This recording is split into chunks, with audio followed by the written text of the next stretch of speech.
بسم اللہ الرحمن الرحیم۔ حلت و حرمت کے جملہ اختیارات اللہ تعالیٰ کے ہاتھ میں ہیں۔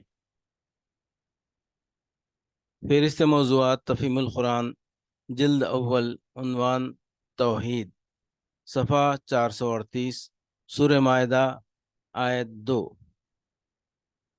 یا ایھا الذین آمنوا لا تحلوا شعائر اللہ ولا الشہر الحرام ولا الہدی ولا القلائد ولا آمین البیت الحرام ولا آمین البیت الحرام یبتغون فضلا من ربہم ورضوانا وَإِذَا حَلَلْتُمْ فَاصْطَادُوا۔ اے لوگو جو ایمان لائے ہو، خدا پرستی کی نشانیوں کو بے حرمت نہ کرو، نہ حرام مہینے میں سے کسی کو حلال کر لو، نہ قربانی کے جانوروں پر دست درازی کرو، نہ ان جانوروں پر ہاتھ ڈالو جن کی گردنوں میں نظر خداوندی کی علامت کے طور پر پٹے پڑے ہوئے ہوں، نہ ان لوگوں کو چھیڑو جو اپنے رب کے فضل اور اس کی خوشنودی کی تلاش میں مکان محترم کعبہ کی طرف جا رہے ہوں۔ ہاں، جب احرام کی حالت ختم ہو جائے تو تم شکار کر سکتے ہو۔ یا ایھا الذین آمنوا لا تحلوا شعائر اللہ۔ اے لوگو جو ایمان لائے ہو، خدا پرستی کی نشانیوں کو بے حرمت نہ کرو۔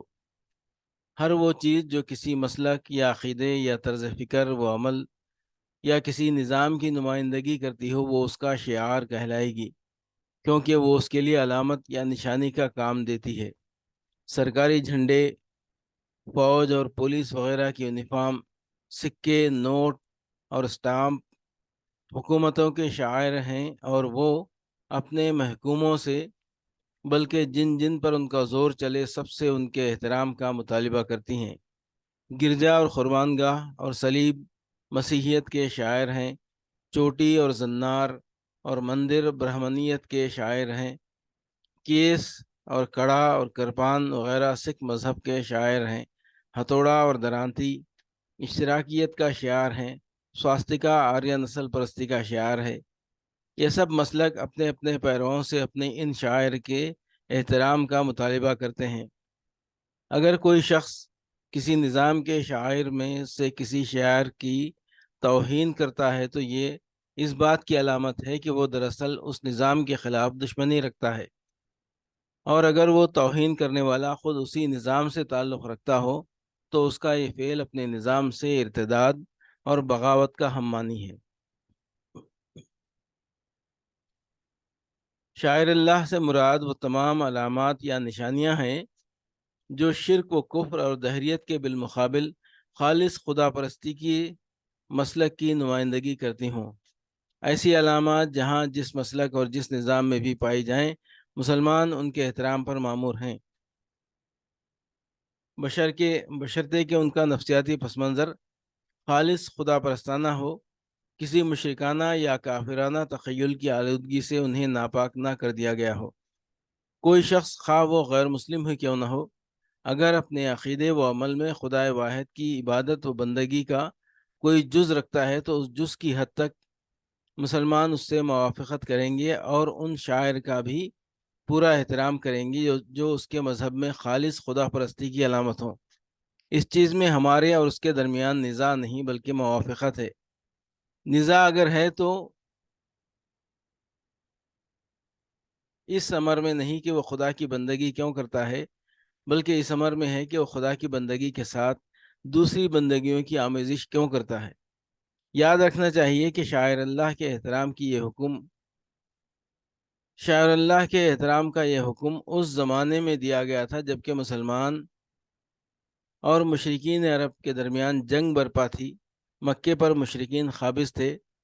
عرب کے ہر حصے سے مشرک قبائل کے لوگ حج و زیارت کے لیے کعبہ کی طرف جاتے تھے، اور بہت سے قبیلوں کے راستے مسلمانوں کی زد میں تھے۔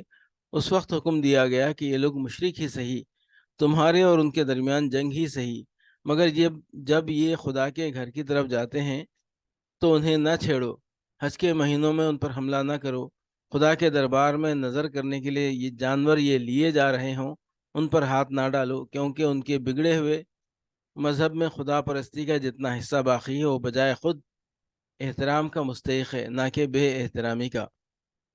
ولا آمین البیت الحرام یبتغون فضلا من ربہم ورضوانا، نہ ان لوگوں کو چھیڑو جو اپنے رب کے فضل اور اس کی خوشنودی کی تلاش میں مکان محترم کعبہ کی طرف جا رہے ہوں۔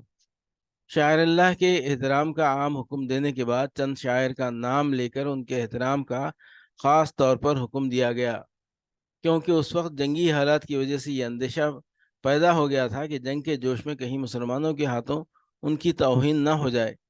ان چند شاعر کو نام بنام بیان کرنے سے یہ مقصود نہیں ہے کہ صرف یہی احترام کے مستحق ہیں۔ وَإِذَا حَلَلْتُمْ فَاصْطَادُوا، ہاں جب احرام کی حالت ختم ہو جائے تو شکار تم کر سکتے ہو۔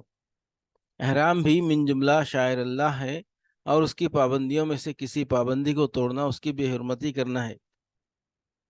اس لیے شاعر اللہ ہی کے سلسلے میں اس کا ذکر بھی کر دیا گیا کہ جب تم احرام بند ہو، شکار کرنا خدا پرستی کے شاعر میں سے ایک شاعر کی توہین کرنا ہے۔ البتہ جب شرعی قاعدے کے مطابق احرام کی حد ختم ہو جائے تو شکار کرنے کی اجازت ہے۔ حلت و حرمت کے جملہ اختیارات اللہ تعالیٰ کے ہاتھ میں ہیں۔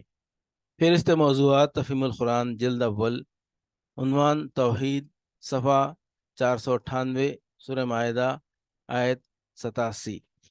یا ایھا الذین آمنوا لا تحرموا طیبات ما احل اللہ لکم ولا تعتدوا ان اللہ لا يحب المعتدین۔ اے لوگو جو ایمان لائے ہو، جو پاک چیزیں اللہ نے تمہارے لیے حلال کی ہیں انہیں حرام نہ کر لو، اور حد سے تجاوز نہ کرو، اللہ کو زیادتی کرنے والے سخت ناپسند ہیں۔ یا ایھا الذین آمنوا لا تحرموا طیبات ما احل اللہ لکم، اے لوگو جو ایمان لائے ہو، جو پاک چیزیں اللہ نے تمہارے لیے حلال کی ہیں انہیں حرام نہ کر لو۔ اس آیت میں دو باتیں ارشاد ہوئی ہیں۔ ایک یہ کہ خود حلال و حرام کے مختار نہ بن جاؤ۔ حلال وہی ہے جو اللہ نے حلال کیا، اور حرام وہی ہے جو اللہ نے حرام کیا۔ اپنے اختیار سے کسی حلال کو حرام کرو گے تو قانون الہی کے بجائے قانون نفس کے پیرو قرار پاؤ گے۔ دوسری بات یہ کہ عیسائی راہبوں، ہندو جوگیوں، بدھ مذہب کے بھکشوؤں اور اشراقی متصوفین کی طرح رہبانیت اور قطع لذات کا طریقہ اختیار نہ کرو۔ مذہبی ذہنیت کے نیک مزاج لوگوں میں ہمیشہ سے یہ میلان پایا جاتا رہا ہے کہ نفس و جسم کے حقوق ادا کرنے کو وہ روحانی ترقی میں مانع سمجھتے ہیں، اور یہ گمان کرتے ہیں کہ اپنے آپ کو تکلیف میں ڈالنا، اپنے نفس کو دنیاوی لذتوں سے محروم کرنا اور دنیا کے سامان زیست سے تعلق توڑنا بجائے خود ایک نیکی ہے، اور خدا کا تقرب اس کے بغیر حاصل نہیں ہو سکتا۔ صحابہ کرام میں بھی بعض لوگ ایسے تھے جن کے اندر یہ ذہنیت پائی جاتی تھی۔ چنانچہ ایک مرتبہ نبی صلی اللہ علیہ وسلم کو معلوم ہوا کہ بعض صحابیوں نے عہد کیا ہے کہ ہمیشہ دن کو روزہ رکھیں گے، راتوں کو بستر پر نہ سوئیں گے بلکہ جاگ جاگ کر عبادت کرتے رہیں گے، گوشت اور چکنائی استعمال نہ کریں گے، عورتوں سے واسطہ نہ رکھیں گے۔ اس پر آپ نے خطبہ دیا اور اس میں فرمایا کہ مجھے ایسی باتوں کا حکم نہیں دیا گیا ہے۔ تمہارے نفس کے بھی تم پر حقوق ہیں، روزہ بھی رکھو اور کھاؤ پیو بھی، راتوں کو قیام بھی کرو اور سو بھی۔ میں سوتا بھی ہوں اور قیام بھی کرتا ہوں، روزے رکھتا بھی ہوں اور نہیں بھی رکھتا، گوشت بھی کھاتا ہوں اور گھی بھی، پس جو میرے طریقے کو پسند نہیں کرتا وہ مجھ سے نہیں۔ پھر فرمایا یہ لوگوں کو کیا ہو گیا ہے کہ انہوں نے عورتوں کو اور اچھے کھانے کو اور خوشبو اور نیند اور دنیا کی لذتوں کو اپنے اوپر حرام کر لیا ہے۔ میں نے تو تمہیں یہ تعلیم نہیں دی ہے کہ تم راہب اور پادری بن جاؤ۔ میرے دین میں نہ عورتوں اور گوشت سے اجتناب ہے، نہ گوشہ گیری و عزلت نشینی ہے۔ ضبط نفس کے لیے میرے ہاں روزہ ہے۔ روحانیت کے سارے فائدے یہاں جہاد سے حاصل ہوتے ہیں۔ اللہ کی بندگی کرو، اس کے ساتھ کسی کو شریک نہ کرو، حج و عمرہ کرو، نماز قائم کرو اور زکوٰۃ دو، اور رمضان کے روزے رکھو۔ تم سے پہلے جو لوگ ہلاک ہوئے وہ اس لیے ہلاک ہوئے کہ انہوں نے اپنے اوپر سختی کی، اور جب انہوں نے خود اپنے اوپر سختی کی تو اللہ نے بھی ان پر سختی کی۔ یہ انہی کے بقایا ہیں جو تم کو صومعوں اور خانخواہوں میں نظر آتے ہیں۔ اسی سلسلے میں بعض روایت سے یہاں تک معلوم ہوتا ہے کہ ایک صحابی کے متعلق نبی صلی اللہ علیہ وسلم نے سنا کہ وہ ایک مدت سے اپنی بیوی کے پاس نہیں گئے ہیں اور شب و روز عبادت میں مشغول رہتے ہیں، تو آپ نے بلا کر ان کو حکم دیا کہ ابھی اپنی بیوی کے پاس جاؤ۔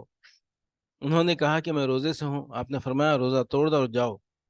حضرت عمر رضی اللہ عنہ کے زمانے میں ایک خاتون نے شکایت پیش کی کہ میرے شوہر دن بھر روزہ رکھتے ہیں اور رات بھر عبادت کرتے ہیں اور مجھ سے کوئی تعلق نہیں رکھتے۔ حضرت عمر نے مشہور تابعی بزرگ کعب بن ثور الازدی کو ان کے مقدمے کی سماعت کے لیے مقرر کیا، اور انہوں نے فیصلہ دیا کہ اس خاتون کے شوہر کو 3 راتوں کے لیے اختیار ہے کہ جتنی چاہیں عبادت کریں، مگر چوتھی رات لازماً ان کی بیوی کا حق ہے۔ ولا تعتدوا، اور حد سے تجاوز نہ کرو۔ حد سے تجاوز کرنا وسیع مفہوم کا حامل ہے۔ حلال کو حرام کرنا اور خدا کی ٹھہرائی ہوئی پاک چیزوں سے اس طرح پرہیز کرنا کہ گویا وہ ناپاک ہیں، یہ بجائے خود ایک زیادتی ہے۔ پھر پاک چیزوں کے استعمال میں اسراف اور افراط بھی زیادتی ہے۔ پھر حلال کی سرحد سے باہر قدم نکال کر حرام کی حدود میں داخل ہونا بھی زیادتی ہے۔ اللہ کو یہ تینوں باتیں ناپسند ہیں۔